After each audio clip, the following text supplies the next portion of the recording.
Hey everyone, Tyler here for a Lights Out game demonstration. So let's get right into it. So as you can see, it's not my first turn. That was just paused for a bit there.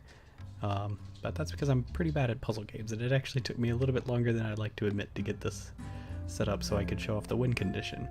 But if we go ahead and turn off the last light, awesome. And you can restart the puzzle, and of course play it like normal.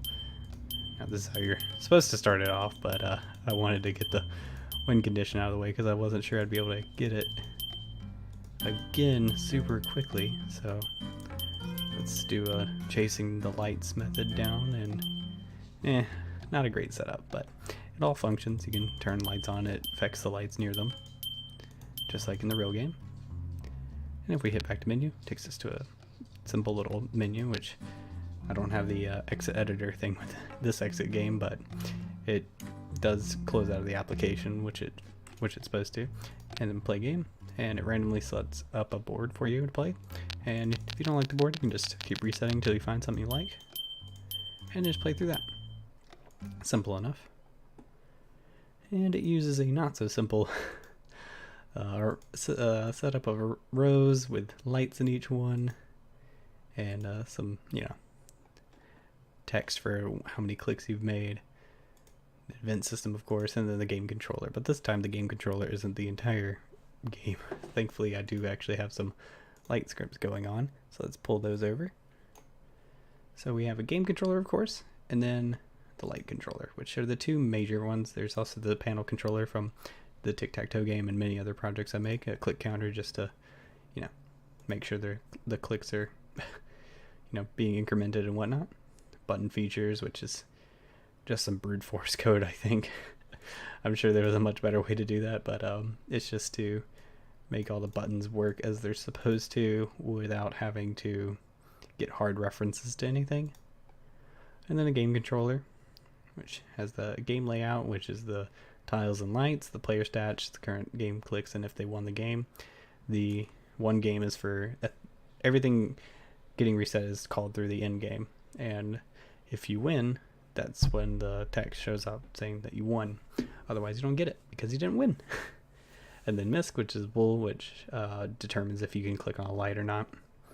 That's when the game is over and you've won, it's gonna sit there until you hit reset. Audio source to place the sound effects. Game controller instance to get a reference to itself to make sure there aren't any other game controllers in the scene. Some simple start, end, and win, which end and win could be condensed down to one, but oh well. Yeah, I definitely could have made that one script, but it's fine. Layout tiles, this is where everything in the logic department goes for setting up. Well, I say logic, I don't think I put it in logic. I didn't have a logic category, it was just game layout, and then it just gets all the tiles that are in the scene. So it is actually modular. You could get more than just a 5x5. There another traditional one is a 9x9 for lights out, but this is set up for 5x5, but it can work for any kind of setup really. And check lights, just make sure it goes through each light and sees if it's on or off, and if they're all off, it passes through this and you win the game. And then Q start is just a weird thing I had to do to make sure it doesn't freak out when I start the game and doesn't properly load. It's really weird. It's a bug, but that's the fix for it for now. And then the light controller, we have the logic with the power state and position, which the position I believe is unused. I don't think I actually went with that. That was supposed to be for a different method of determining what lights the neighbors had, or what neighbors the lights had, more so.